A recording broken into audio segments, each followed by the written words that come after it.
La Commission de la concurrence vient d'annoncer la fermeture de l'usine Rivine SRL spécialisée dans la production et commercialisation de Power Plus, une boisson énergisante vendue sous les noms commercial de Moutou Rouge. Saluée par le mouvement de défense des droits des consommateurs, cette mesure fait suite à la découverte d'une substance non autorisée et nocive pour la santé. D'autres précisions dans ces récits signés Patrick John Mukingeshai et Célé Chamala.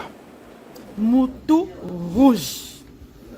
C'est une décision prise conjointement par les autorités de régulation, la Commission de concurrence et l'autorité congolaise de réglementation pharmaceutique décident de l'interdiction de la production et commercialisation de Power Plus, une boisson énergisante vendue sous les noms commerciaux de Moutou Rouge. Ravin SRL, son usine de fabrication a été fermée avec effet immédiat. Ces décisions résultent de la découverte dans ce produit aphrodisiaque du sildenafil, une substance non autorisée et nocive à la santé. Une mesure salvatrice qui ne laisse pas indifférent les structures de défense des droits des consommateurs. L'ASCOVI salue cette mesure, d'autant plus que la vie du consommateur a été en danger et notre préoccupation, c'est surtout de promouvoir et de protéger les consommateurs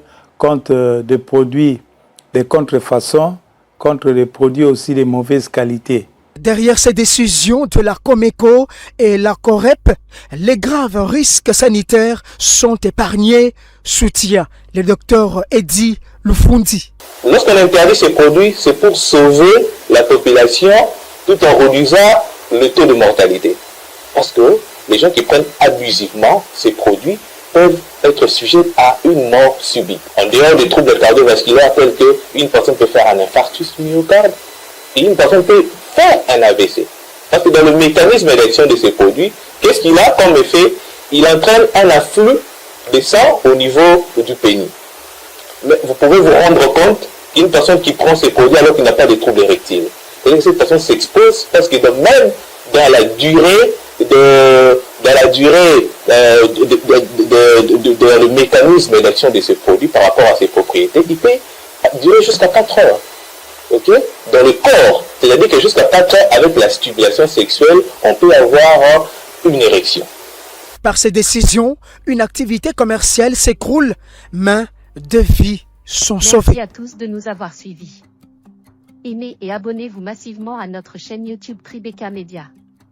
Au revoir et à la prochaine.